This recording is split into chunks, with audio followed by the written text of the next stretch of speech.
dos Apóstolos, capítulo de número 9. Eu quero que você leia a partir do verso 1 mesmo. Você vai riscar um pouco hoje.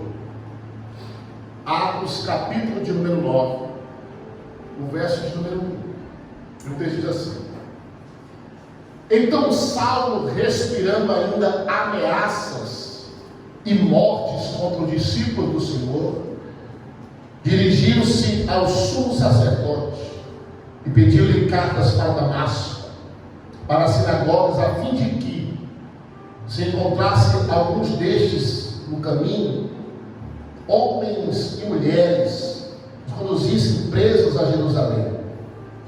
E indo no caminho, aconteceu que, chegando perto de Damasco, subitamente o cercou um resplendor de luz do céu, e caindo em terra. Olha só como é que Paulo estava falando ali sobre sentir a presença.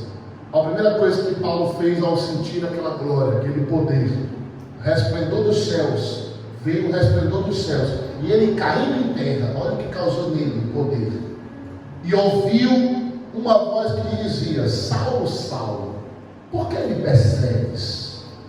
E ele disse: Quem és, Senhor? E disse o Senhor: Eu sou Jesus, a quem tu persegues. Duro é para ti recalcitrar contra os meus aguilhões. Ou, em outras traduções, dizem: duro é para ti recalcitrar, rasgar, lutar, batalhar contra os meus aguilhões. Verso 6: E ele, tremendo e atônito, disse: Senhor, que queres que eu faça? E disse-lhe o Senhor: Levanta-te, entra na cidade, e lá te será dito o que te convém fazer. Quero que você pule aí agora para o verso de número 11. E disse-lhe o Senhor: Levanta-te, vai à cidade, a rua chamada direita, e pergunta à casa de Judas por um homem de Tarso chamado Saulo, pois eis que ele está orando. E numa visão ele viu que entrava um homem chamado Ananias e punha sobre ele a mão para que tornasse a ver. E respondeu Ananias: Senhor, há muitos ouvi acerca deste homem, quantos males tem feito aos teus santos em Jerusalém. E aqui tem poder dos principais sacerdotes para prender a todos que invocam o teu nome. Verso 15, eu quero ministrar sobre o verso 15, parte mais importante aqui. E disse-lhe, porém, o Senhor: Vai, porque este é para mim um vaso escolhido. Vamos ler de novo. E disse-lhe, porém, o Senhor: Vai, porque este é para mim um vaso escolhido, para levar o meu nome diante dos gentios e dos reis e dos filhos de Israel. Verso 16, a gente finaliza: Eu lhe mostrarei quanto deve padecer pelo meu nome. E você senta aí.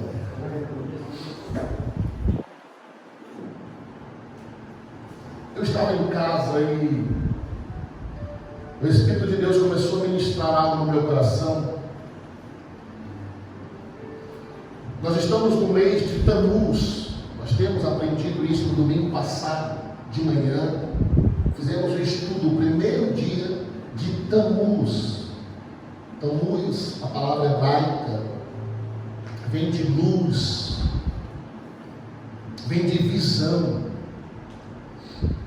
Nós sabemos que a luz é a palavra, o Senhor também é a luz. E nós vamos ver também que nós, homens, é muito difícil não termos visão. Não sei se você já teve contato com alguém que não vê, alguém que não enxerga. É muito difícil a locomoção, é é muito difícil, você faz coisas que talvez não tenha vista. Luz da vida, que é os olhos, nunca faça o que você faz. E se for fazer, com muitas limitações. E esse é o mês ao qual o Senhor levou através de Moisés 12 homens a subir Canaã. Lá em Canaã era a terra prometida, a terra que o Senhor prometeu ainda quando o povo estava dentro do Egito. E agora nós vamos ver que o povo vai ficar com medo, pois dentro de Canaã tem gigantes. Você acha grande? Eram homens do dobro, o triplo de tamanho que eu tenho. E agora esse povo vai ter medo. Só que causa medo neles é porque a sua visão está limitada. Eu vou falar sobre isso hoje. E a visão limitada nos causa muita dificuldade de todos os âmbitos da nossa vida. E eu não estou falando de visão física, não. Porque a visão física tem suas formas de você resolver o problema. Ainda mais na tecnologia de hoje. Você consegue tirar um grau que nem o meu, que é altíssimo. Eu uso 8 graus de miopia e ainda tem problema com astigmatismo. Então eu sou péssimo de perto, péssimo de longe, não enxergo nada. Mas, se for atrás de um tratamento, uma cirurgia hoje a laser, que é 5 minutos a cirurgia, 5 minutos, você já sai enxergando de novo. Na próxima semana você faz outra cirurgia, pronto, está bem.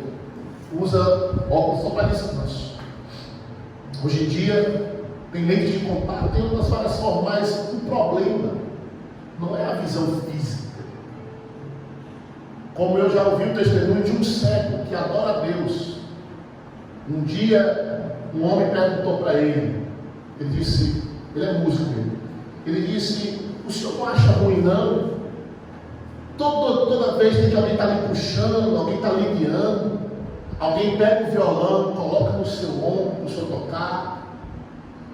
O senhor já viu o rosto da sua mãe?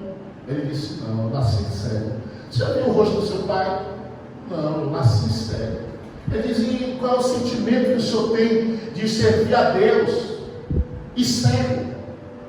O senhor nunca fez a pergunta para meu irmão? O senhor serve a Deus, já, através da sua vida, Deus já fez tantos milagres, e Deus nunca curou o senhor. Aí ele disse, eu vou lhe dizer, o que eu sinto pelo que eu tenho? Vou lhe dizer. Certa feita eu estava na madrugada orando ao Senhor, e eu perguntei ao Senhor, Senhor, faz-me enxergar, Senhor. Por que o Senhor me ocultou coisas tão simples como saber o que eu estou comendo? E dizendo para Deus, Senhor, por que o Senhor ocultou para mim a face da minha mãe, a face do meu pai? Aí ele disse que veio um clarão, e uma voz bem forte disse a ele, filho, eu te privei de ver a sua mãe, eu te privei de ver o seu pai, te privei de ver a cor do mar, te privei de ver a cor do céu, mas tem algo muito maior reservado à tua vista. Aí ele perguntou ao Senhor, Senhor, o que está reservado a mim? Ele disse, naquele grande dia, eu estarei face a face contigo. Tu verás a minha face, tu verás as minhas mansões celestiais. E ele disse, começou a chorar. Ele disse, eu não tocarei mais nesse assunto. Ele disse, filho meu, eu te dei um dom de visão que poucos têm na terra. O que, Senhor? Coisas espirituais você vê, e pessoas que estão há anos na igreja nunca viram. E ele se calou. A visão espiritual é algo tão importante, tão extraordinária, que nós vamos ver o apóstolo Paulo se levantando como perseguidor da igreja. O apóstolo Paulo foi um dos maiores que perseguiu a igreja. E sabe qual é o pior? É que o apóstolo Paulo ele tinha um favor da política com ele. Porque nesse período aqui que nós estamos lendo, a perseguição à igreja era mais político do que religioso. Porque o medo de Roma era aquela milícia, que para eles era a milícia de Cristo, derrubar Roma. Esse era o medo deles. Por quê? Porque eles cresciam de uma forma abundante, e é verdade. A igreja do Senhor, o povo de Deus, sempre aconteceu na perseguição. Desde o livro de Êxodo, quando o povo estava no Egito, Faraó ficou com medo. Por quê? Porque Faraó dizia assim: ó, que povo é esse? Que quanto mais a gente bate, quanto mais a gente espanca, quanto mais a gente manda matar, mais eles ficam fortes e mais eles crescem. Faraó mandou matar as crianças porque era forte demais. Era 4 egípcios para 1 hebreu. Tem noção do que é isso? Era 10 egípcias para 1 hebreia. Aí agora no Novo Testamento não mudou nada. A ordem era matar cristão, queimar cristão na praça. E os cristãos não se multiplicando. Matava um, no outro dia se batizava 10. No Coliseu, você conhece o Coliseu de Roma? No Coliseu eram os leões destruindo crianças, comendo mulheres grávidas, e a única ordem era: é fácil, é só rejeitar o nome de Cristo. E eles lá, adorando ao Senhor. E eles lá, exaltando o nome do Senhor. A mamãe só dizia assim: filhinho, fecha os olhos. Mãe, vai doer? Vai não, já nós estamos diante do nosso Senhor. Eles eram soltos, os leões eram soltos, e os romanos jogavam ouro, moeda de ouro, tirando o sono dos cristãos, e os cristãos crescendo, e os cristãos nas escondidas orando, cristãos sendo queimados na cidade e outros orando, clamando. Você tem noção? Que exército poderoso é esse? Eles matavam 5, se levantava 100. Aí o apóstolo Paulo é um desses. Manda matar, manda queimar. Aí o Senhor faz algo que talvez você nunca ouviu falar. Mas Paulo vai começar a destravar da vida dele. A visão dele começa a destravar, a limpar, por causa de uma morte. Para você ver como a morte de alguém, no Evangelho estou falando, tá? A morte de uma pessoa de Cristo causa liberdade. Você já foi na morte de um cristão? Já foi no velório de um cristão? Irmão, você vai na morte de um cristão. Vai no velório de um não cristão, é totalmente diferente. Já fui no velório de gente assassinada, não era cristão. É um peso, é uma coisa ruim, você tem vontade de ir embora. É tribulação, as pessoas assim, sabe? Sei lá, é um lugar que fica um ambiente tenebroso. Já o cristão não. Manda o cristão, sendo ele católico ou evangélico, não importa, cristão. Você vai lá, você sente aquele negócio diferente, uma alegria no ar. Os parentes chorando. Mas aqueles que conhecem a palavra, chorando mais feliz, porque logo vão se encontrar com aqueles que estão lá. Eu já fui num velório que a gente passou a noite brincando, rindo, porque a ordem do morto era, no dia do velório, que era todo mundo se alegrando no Senhor, cantando hinos, cantando hino na harpa, adorando, tocando violão. Ele pediu isso. E pensa num velório animado, a presença de Deus, a gente pensava a chorar. Não estou falando da presença de Deus, eu posso ver, Deus, eu posso ver, você não sabe o que é isso. E agora, imagina, o apóstolo Paulo perseguindo gente. Aí ele vê um jovem sendo apedrejado, perseguido, e jogam a capa do jovem nos pés do apóstolo Paulo. O apóstolo Paulo olha e diz: o que é isso? Quem é esse que morre? E disseram: esse aqui que está morrendo, apedrejado, era um dos que pregava sobre Cristo. O apóstolo Paulo: e por que ele morreu apedrejado? Porque dissemos a ele: nega Cristo ou morre apedrejado. Ele disse: eu prefiro morrer apedrejado do que me negar o meu Cristo. O apóstolo Paulo ouviu as últimas palavras dele. Qual foram as últimas palavras dele? Ele lá, de joelho no chão, ele diz assim: eu vejo os céus abertos diante de mim, e eu vejo o Senhor sentado no seu trono, e ao lado dele eu vejo Jesus.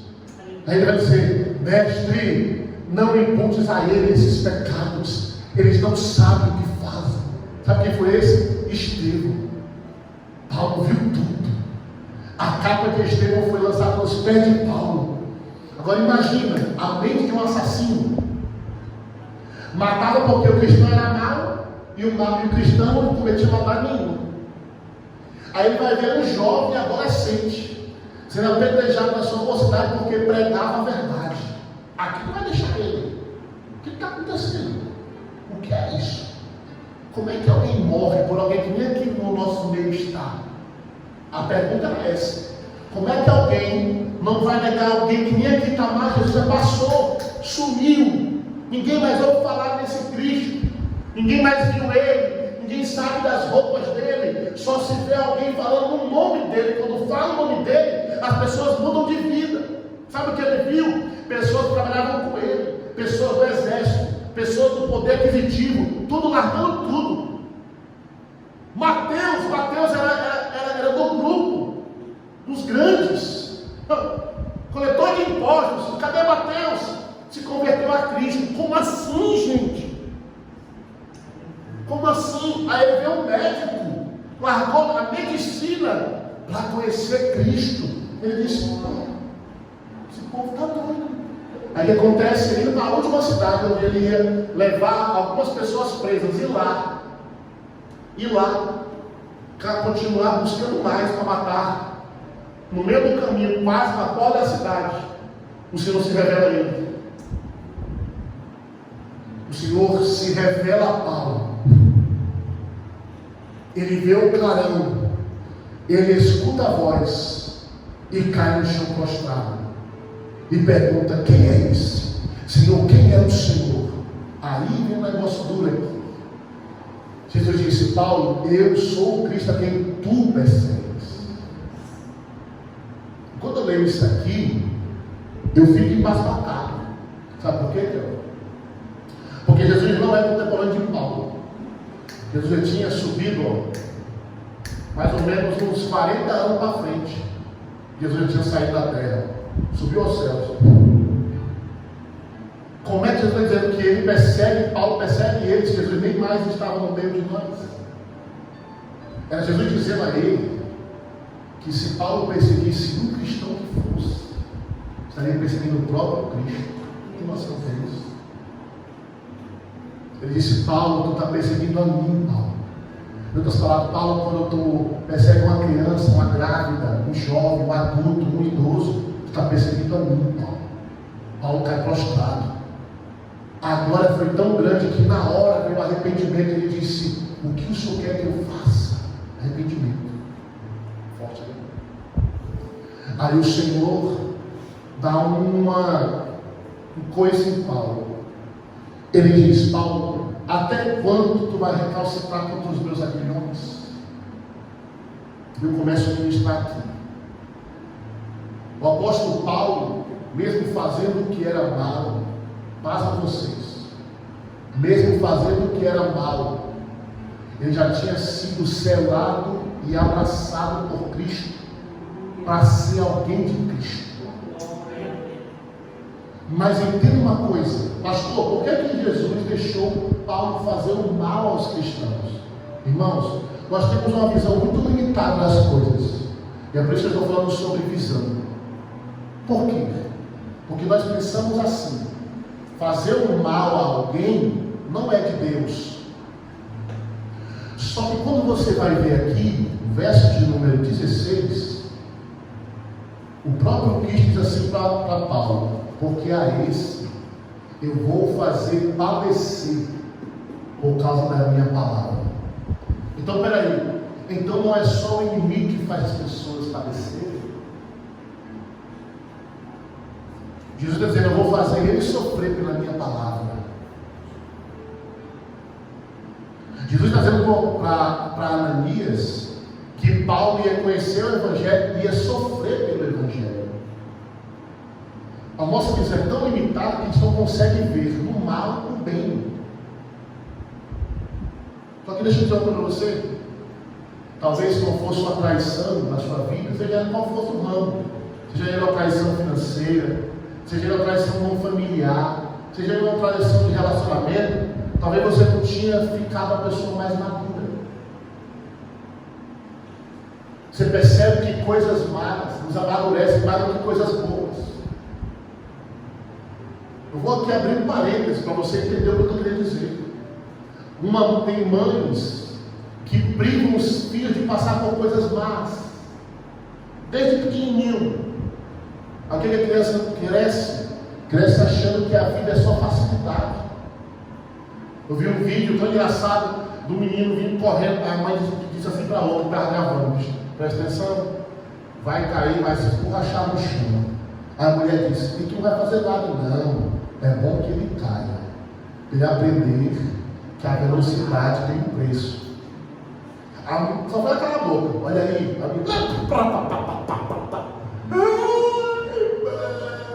Ela disse: está doendo.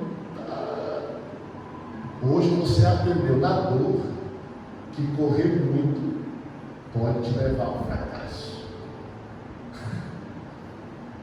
Nós aprendemos desde criança que se machucar faz a gente entender que aquilo ali é perigoso.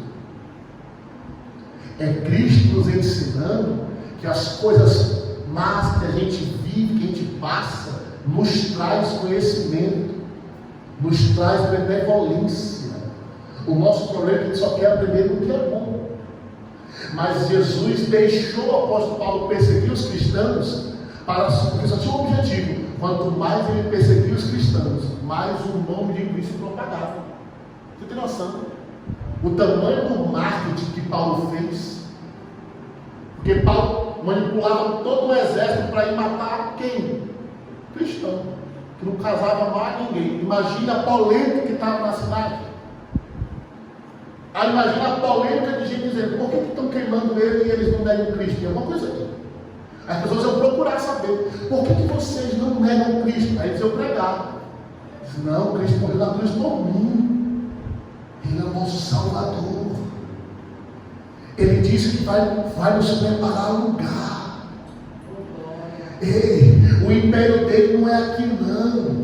O império dele já está pronto. E quem seguir a ele irá morar no império dele. Aí perguntavam: mas onde é o império dele? O império dele é nos céus. Imagina a pessoa: eu quero isso aí da minha vida. Pessoas tristes, pessoas amarguradas, Roma manipulando, Roma fazendo pessoas de escravizando a mente das pessoas. Cristo trouxe a liberdade na prisão. Você tem noção do que é isso? Eu quero destravar isso na sua vida hoje. Eu quero falar para você que Cristo faz a gente passar na angústia.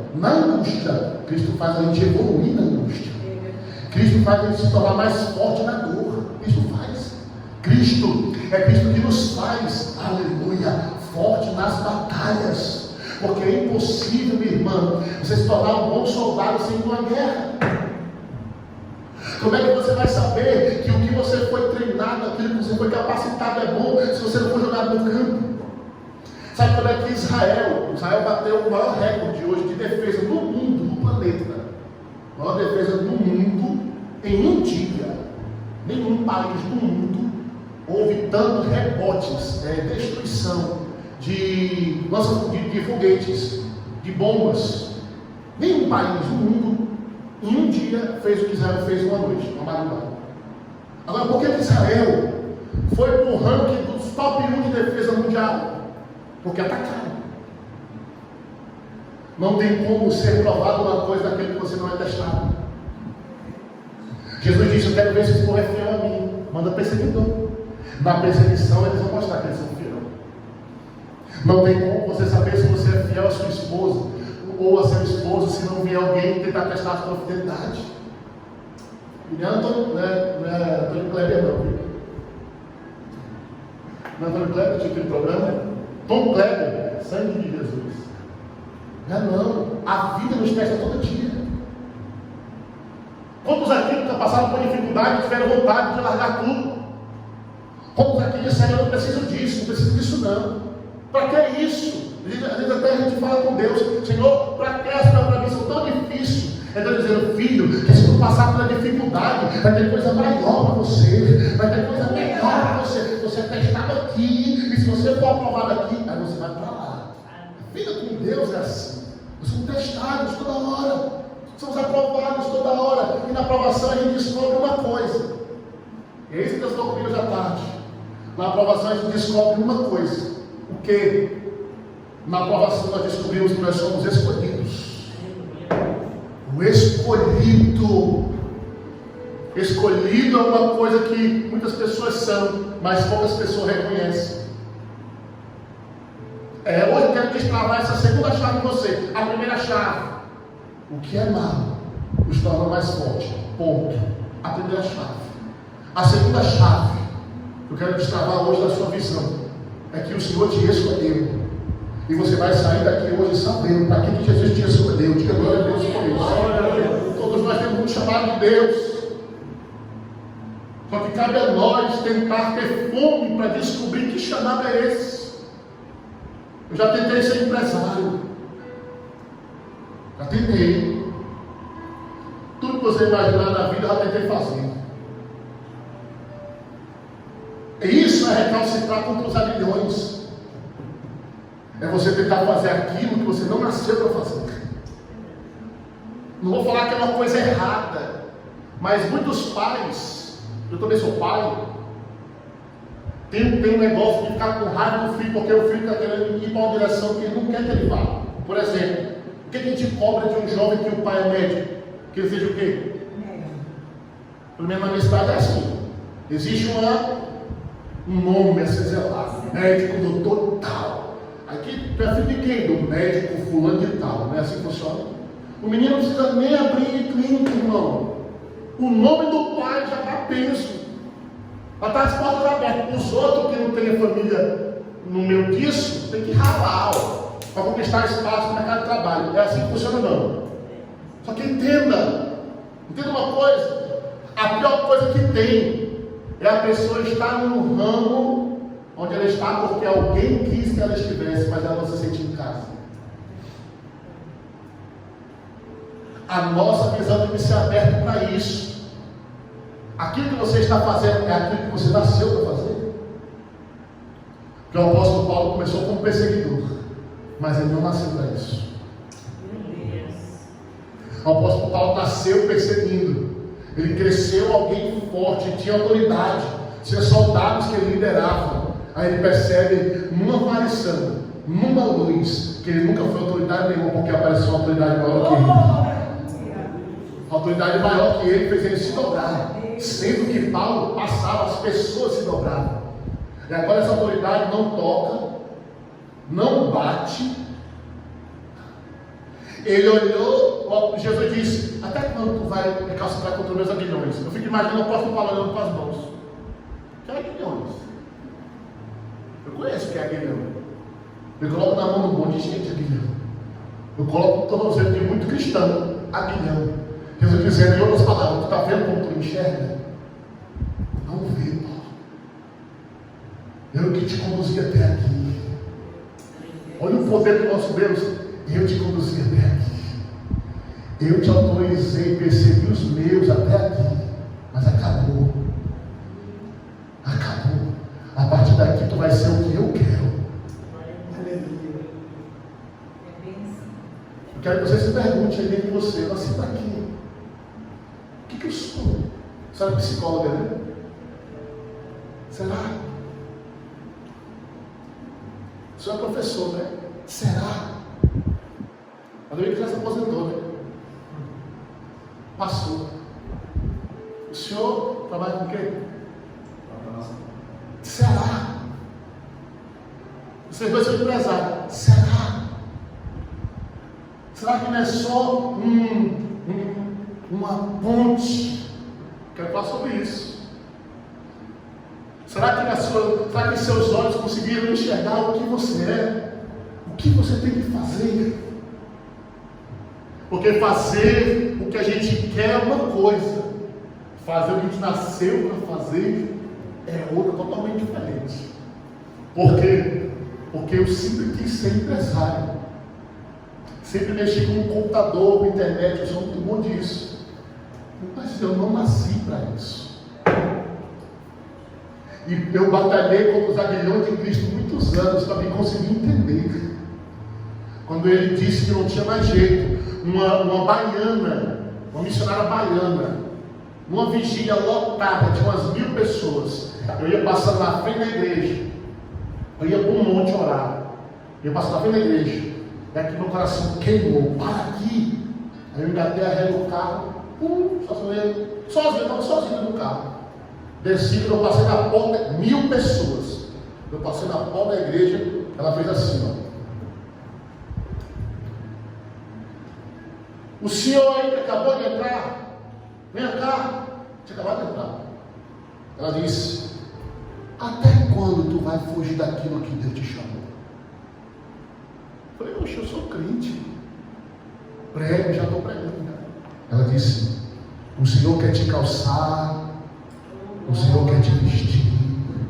E está dizendo para você: você vai viver da obra dele.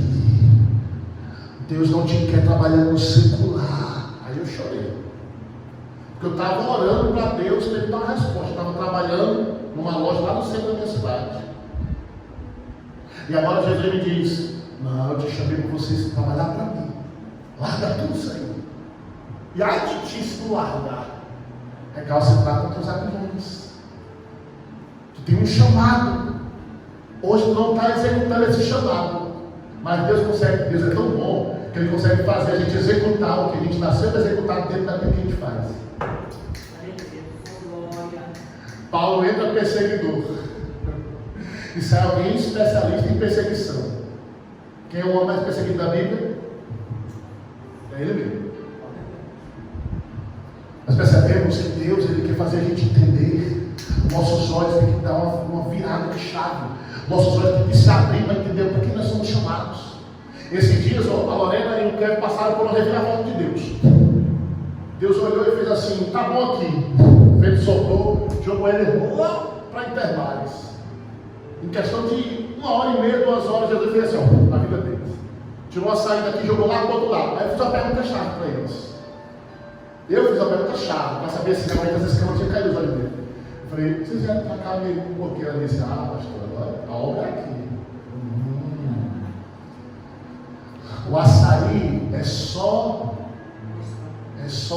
os aguilhões. O problema dos aguilhões, sabe o que é? É que quando você luta contra ele, mais ele machuca. Então não é se machucar, não é fazer coisas contra a vontade dele, é fazer o que ele está deixando você fazer para a glória do nome dele. Porque tem gente que é médico, mas na medicina ele trata vidas, fala de Cristo. Eu conheço uma moça que ela é enfermeira, uma pastora, enfermeira. Ela disse que a maior obra da vida dela, adivinha que é? Dentro do hospital. Eu quero dizer para você precisa virar uma chave na sua vida.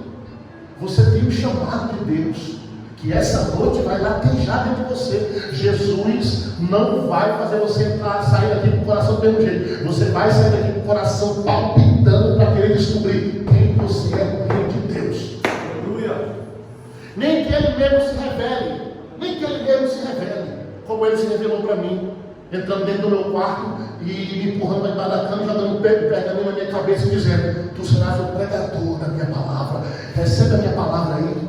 Aquela palavra na minha cabeça e hoje não tem isso aqui. Você vai se encontrar, porque o Senhor vai abrir a tua visão espiritual para você saber quem você é no reino. Você tem um chamado de Deus. Você é um chamado de Deus na terra. E Deus, Ele vai mover a tua vida em favor daquilo que Ele declarou para você. Paulo, olha, daqui perseguiu, a partir daqui será perseguido. Para quê, Senhor? Porque tu és vaso escolhido. Aleluia! Aleluia! Você é vaso escolhido. Só que o vaso escolhido tem uma coisa muito forte. O vaso escolhido. Só tem uma coisa que o vaso escolhido ele demora a perceber. Alguém aqui já viu aquele experimento? Você pega um copo, enche de café e você enche de água limpa. Ele demora, mas vai empurrando o café para fora até a água ficar bem clarinha. Pois é, nós somos esse copo. Muitas vezes ele está cheio de tantas outras coisas e esquece de dar espaço para aquilo que tem que completar o espaço. Pastor, não entendi. Vou ser bem claro com você. Irmão, esse copo está cheio ou não? Esse copo está cheio? Esse copo não está cheio. O que falta aqui, muitas vezes, você cobre com outras coisas. O que falta aqui é o que você completa com outras coisas. Por exemplo, pastor, tem gente que passa a vida, completando a sua vida com problemas. Vive mais para os problemas do que para as soluções. Às vezes essa parte que está sobrando aqui, tem gente que vive mais para o outro. Imagina, tem gente que é totalmente dedicada a outro, mas não se dedica para ela mesma. E é o maior erro da vida. Porque Cristo disse assim, ó, ame o próximo como a ti mesmo. Tem como tu amar alguém sem se amar? É impossível. Impossível. Irmão, não tem felicidade no outro. A felicidade começa em você. Você sendo uma pessoa feliz, você vai fazer qualquer pessoa perto de você feliz. Então, essa parte vazia são coisas aleatórias que a gente não preenche com o que é para ser preenchido. Cristo ele não quer ser a metade. Cristo não quer ser a metade. Essa outra metade aí, pastor, eu vivo para o trabalho. Para um pouco, observa. Você não tem que viver para o trabalho, tem que viver para você. O trabalho tem que trabalhar para você, igual o dinheiro. Eu trabalho para ter dinheiro. Não. O dinheiro tem que trabalhar para você. Que é isso? Senão, tudo aquilo que você preenche é aquilo que você vai ser escravizado. A pergunta é, você tem sido escravo de quê? Pastor, você está mandando eu ser escravo de Cristo? A palavra servo. Sabe o que quer dizer servo? No grego, servo quer dizer escravo. No hebraico, servo quer dizer aquele que vigia a casa do seu Senhor. O que isso quer dizer, pastor? Eu quero dizer que você precisa disso aqui, ó. Se você fizer isso aqui, aí você vai saber quem você é. Quando Cristo não for só metade, quando Cristo for tudo, aleluia.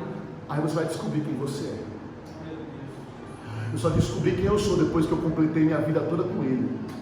Porque quando você completa Cristo em tudo, o dinheiro não vai mais manipular você. O trabalho não vai mais manipular você. Quem vai me manipular, pastor? Quem nunca era para ter deixado de te manipular? Cristo. Mas pastor, manipular é uma palavra tão pesada, aí você tira. Eu prefiro ser manipulado por Cristo, irmão, do que ser manipulado pelas coisas dessa terra. Você imagina uma pessoa manipulada pelo dinheiro?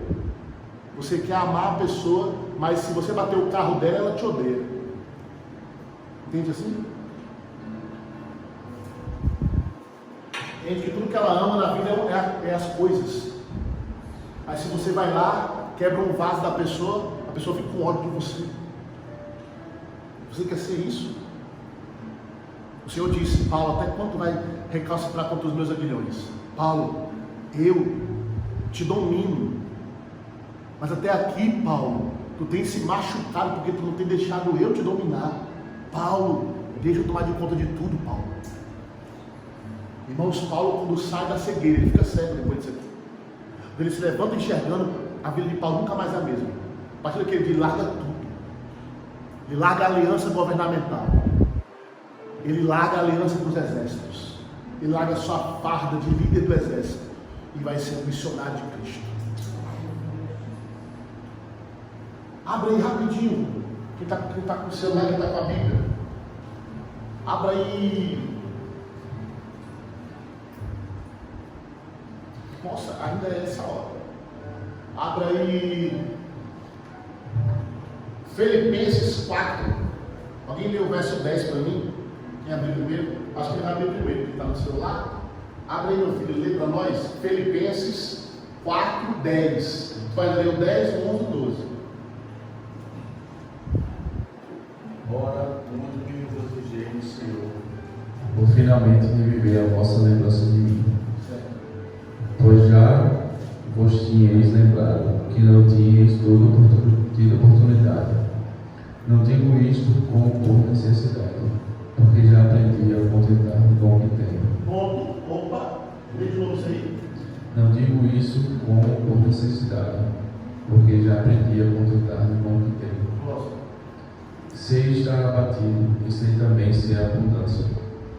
Em toda maneira e em todas as coisas estou instruído, tanto a ter fartura como a ter fome, tanto a ter abundância como a padecer necessidade.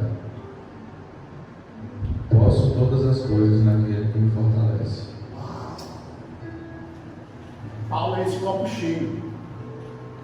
Ele vai dizer: olha, eu sei passar por todas as coisas, porque em todas as elas eu fui testado. Está dizendo outras palavras aí. O pastor Paulo, você foi testado em quê? Ele vai dizer: olha, eu passei pela abundância, ou seja, eu tive de tudo. Tive tudo. Sem passar pela escassez. Ou seja, quando não tinha nada, eu também passei por isso. Pela fase de não ter nada. Sem passar pela humilhação, sem passar pelas honrarias. Tudo posso naquele que me fortalece. Outro texto aqui. Olha só que uma Bíblia é um negócio extraordinário. Você lembra que nós lemos Salmos 23? Abre ele de novo. Só no verso 1. Aqui nós temos decorado. O Senhor é meu pastor. Ponto. Você tem noção que muitas vezes a gente até realizou muito isso. Nada me faltará. Você tem noção do que é isso? Pastor, o que é nada me faltará? Nada. Vai faltar a escassez. Vai faltar a abundância. Não vai faltar sofrimento. Também não vai faltar alegria. Não vai faltar tristeza, mas também não vai faltar dias de glória, não vai faltar humilhação. Na tradução original é assim: o Senhor é meu pastor e de nada sentirei falta, porque se Ele é o meu pastor, quem me conduz a Ele. Cá entre nós, já viu a vida de uma ovelha? A ovelha ela vai para onde ela quer. A ovelha, quando ela vai onde ela quer, o cachorro do campo, ela busca. Aquele cachorro que anda com o pastor. Fala o sinal, o cachorro vai lá e dá um rolê nela, a ovelha volta para o lugar. Quando a ovelha está rebelde, vocês lembram que eu falei para vocês? A ovelha está rebelde, o pastor vai lá e quebra a perninha dela. Tac, bota ela no ombro. Cuida dela.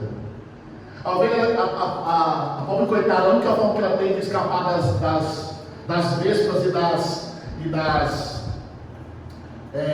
coisas que botam ovos, esqueci agora o nome, a mosca que bota as varejeiras. Ela só tem uma forma dela escapar das varejeiras: bater a cabeça uma na outra. Aí quando ela tem pastor, o pastor vai lá e coloca azeite na cabeça dela, que espanta as moscas. Você percebe que você precisa do pastor para tudo. Quando você não coloca o pastor em tudo, você é um pouco assim, incompleto. Vou dizer uma coisa para vocês: a pior coisa do mundo é a gente se sentir incompleto. O Senhor, nesse dia que ele se encontrou com Paulo, ele completou Paulo. Paulo não precisa mais de nada. Tu és um vaso escolhido. Jesus pega aqui o vaso, ó. Isso aqui é meu. Isso aqui é meu. Igual ele fez com Jó. Tu viu, Satanás? Oi, Senhor. Tu viu? Quem? Não. Viu não? Oh, claro que tu não viu. Por que pastor, por que Satanás estava rodeando a terra e não viu Jó? Vou te dizer, Salmo 91. Pois aquele que habita no esconderijo. Jó estava o quê? Aí o Satanás, Senhor, é muito fácil. Jó tem tudo. Aí o Senhor conhece o vaso que ele tem, toma tudo. Vou te mostrar que esse copo não está pela metade. Esse copo não é completo pelos filhos, pelo dinheiro, pelas fazendas. esse copo ele transborda por mim. Pastor, o salmista disse alguma coisa? Ei, olha aqui, verso 5, ei, Salmos 23, verso 5. Aleluia! Oh, a palavra do Senhor é um negócio poderoso, viu, irmãos? Parte C. Unges a minha cabeça com óleo. O que transborda? Meu cálice transborda. Ei, que tem Jesus tem como ficar pela verdade. Glória a Deus. Não deixe outra coisa suprir você. Tem gente que se supre por tantas coisas. Tem gente que vai lá, fuma um narguile. Estou de boa hoje. Já posso dormir já que eu estou de boa. Tem gente que vai lá, puxa o beck. Ei, já estou de boa, estou de boa. E a gente, pastor, como a gente fala, Senhor, obrigado. Graças a Deus eu te dou. Aí ele transforma a gente. Aleluia. Deitei, dormi, porque o Senhor me guardou. Você é um cálice, você é um vaso. Foi o que o Senhor disse para Ananias: esse, para mim, é um vaso escolhido. Até aqui ele viveu cheio de outras coisas, mas eu vou transbordar. Aleluia. Quando você faz aquele teste do café que eu estou falando para vocês, a água vai derramando e o café vai sendo arrancado. Nossa vida é assim. Quanto mais Cristo entre nós, mais outras coisas são lançadas fora. O reino de Deus funciona assim. Para você ver como a gente faz pouco para Deus. Vocês perguntarem agora qual foi a última vez que vocês fez algo para Deus. Não estou falando para os outros, não, estou falando para Deus mesmo. A gente, irmãos, a gente tem tanta dificuldade de fazer as coisas para Deus. O Senhor Deus diz assim: em tudo vós me roubais. Em tudo. Por exemplo, se a gente fosse fiel em tudo mesmo, em tudo. Quantas horas tem um dia? 24. O dízimo dessas 24 seria o quê? Você tinha que tirar 2 horas para fazer algo para Deus. O que é coisa sua? Ou você tirar um momento para rezar, para orar, para visitar alguém, para se esconder dentro do quarto, orar, ou louvar, botar um louvor lá, ou não sei. É por isso que você sempre vai ver alguém que é de Deus, sempre está no carro lá e indo nas alturas, porque ele está tirando um momento ali para quê? Para encher o copo. Aleluia. Porque essa pessoa entendeu que ele é um vaso escolhido.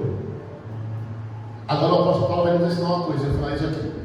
Próximo domingo eu continuo sobre a vida do apóstolo Paulo. É lá da eu comecei, né? A vida do apóstolo Paulo é extraordinária. É por isso que o apóstolo Paulo vai dizer: eu sei passar pela tristeza, sei passar pela alegria, sei passar pelas aflições, sei passar pela abundância e pela escassez. Por isso que ele diz isso. Porque a vida dele não está atrelada a coisas, mas a alguém. É tanto que ele diz: eu não vivo mais eu. Ele deu a senha para nós. Vocês querem parar de sofrer? Queremos. Então para de olhar para as coisas. Não de ser. Vocês querem parar de sofrer com as contas atrasadas? Então para de olhar para elas. Coloca ela na gaveta em vez de colocar ela em cima da mesa. Porque, irmão, eu tenho um negócio ruim com o meio de conta em cima da mesa. Para mim, conta tem que ter a gaveta das contas. Conta da geladeira, para mim não tem que estar lá. Está escondido. Você chega em casa toda leve, lá vem minha gatinha cachorro. Lá vem ela, não sei o que, menina, eu olho para a mesa, está repreendido. Sai, cachorro, para lá, daqui a pouco a gente brinca. Porque a gente está tão aliançado às coisas que trazem problema para a gente, porque conta não é problema, mas a gente faz elas um problema. Não, pastor, conta é problema. É problema porque você está aliançado com elas. Conta não é problema. Porque se conta fosse problema, você não trabalhava, não tinha saúde. Conta não é problema não. Conta é consequência da saúde que você tem. Você tem saúde, pela sua saúde você tem que conquistar. Aí você tem conta. Besta tudo, faz conta demais. O Senhor não mandou trocar de celular esse ano. Foi ver que mandou trocar de celular esse ano? Não. Aí você vai falar: eu estou apertado, Senhor, esse demônio, o demônio, Senhor, ajuda a pagar meu cartão, que o demônio foi lá e estourou me no cartão, e Deus olhando dizendo, demônio, o demônio não tem assim no teu cartão. Não foi o demônio que foi lá no site para comprar coisas online, não foi você. Aí o que você quer ganhar 2 mil e gastar 4? Então você deixa de se dominar por essas coisas. Deixa o Senhor dominar você. Irmãos, o apóstolo Paulo está preso. Tudo que ele pede é um cobertor, a Bíblia e livros. Se fosse nós, eu pedia outra coisa. Estava morrendo, vai morrer amanhã. Aí quero comer a última picanha. Pensa como pode uma carnezinha assada. Eu queria tomar o último tereré. Traga meu tereré. Terceira coisa, traga minha esposa. Na verdade, primeiro, né? Aí Paulo traz uma coberta, que está com frio, a Bíblia e os livros para ele alimentar a mente. Essa pessoa é completa pelas coisas simples da vida. A gente fica procurando nossa coisa, né? A gente fica assim, ó, o que eu vou fazer hoje? E eu estou dizendo, vai ficar em casa. Vou te dar um presentão, hoje fica em casa. A gente não, hoje eu vou para a praia. Minha alegria hoje está na praia. Eu estou dizendo, não, fica em casa. Eu tenho um negócio contigo aqui. Senhor, eu vou assistir televisão, bota The Chosen. Vou mudar a tua vida através de uma série. Será? Assiste The Chosen. A gente assiste. Você entende que a gente pode colocar nossa taça coisas para preencher, não coisas supérfluas, mas coisas que fazem transbordar. E sabe o que é bom de transbordar? É que a senhora vê o quarto. Você está vivendo o transbordo. Hoje o cara se transbordou. A senhora vê o quarto e o cara se transbordou para ela. E ela transbordou para o marido. Esse é o cara que se transbordou. Aí sabe onde a gente transborda mais? Aí na quarta, aí já vem a fulana. Fulano, tu nem sabe. Vamos ali. O cara está transbordando. Aleluia. Isso é o Evangelho de Cristo. Ei, tem um lugar que é tão simples, mas eu encontrei paz naquele lugar. Tem um pastor ali que ele é tão feio, mas é tão bom ouvir ele. Nossa, veramente. Você entende o que eu estou falando, irmãos? O Evangelho é isso. O Evangelho é você ser um cara se transbordando para alcançar outras pessoas. Fica de pé. Domingo que vem eu vou continuar esse texto aqui. Apesar de estar tão cedo que eu nem acreditei que hora é agora. Mas eu quero finalizar aqui com isso. Acho que deu para você entender que você precisa se encontrar no reino. Você se encontrou como pessoa já, mas não no reino. E eu não como você não, porque eu passei anos para me encontrar no reino. Agora, vou te dizer uma coisa. Sair para passear é bom demais. Ir no shopping é top de mim, eu gosto demais. Mas quando você faz algo para o reino, é inexplicável. Para mim, é inexplicável. Eu vou te dizer para vocês por que é inexplicável. Por que é inexplicável. Vou contar aqui uma coisa bem rápida. Só para você entender que sentimento é esse. Que sentimento é esse. Há um ano atrás, nós estamos no mês que a nossa igreja faz 1 ano. Há 1 ano atrás, nós estávamos na área de um apartamento aqui, fazendo planos. A gente fez até um vídeo, eu quero até esse vídeo de novo. A gente fez um vídeo do primeiro reunião de ministério de madrugada. Por isso que minha mãe e meu pai estavam lá, porque foi de madrugada, na louca, assim, era 2 horas da manhã. Vamos falar cá em vamos, 2 horas da manhã falando. Vamos conversar sobre o ministério, a primeira reunião ministerial. Como vai ser a nossa igreja? E esse cara se foi transbordando. Começou naquela área ali, ó. Foi lá para Camboinha, resgatando aquele jovem ali, lá em Camboinha. 1 ano atrás. Era só projeto. E foi transbordando, a gente vai se encontrando no reino. Hoje está aqui, ó. Olha aqui. Hoje tem vocês. O cara se transbordando, a gente se encontrando. É amanhã, né? Amanhã a gente faz 1 ano de igreja. Já passou. Foi dia 3. Foi 3? Meu Deus, já passou. Você vê que o Evangelho é surpreendente. Isso no Evangelho, que eu estou dizendo para vocês, ter amigos é legal demais. Mas ter amigos que o Evangelho nos deu é surreal. Quero que você feche seus olhos agora. O Senhor Jesus, Ele tem um chamado com você. Eu estava em casa. E o Senhor disse para mim que hoje ia passar por essas portas pessoas que têm chamado.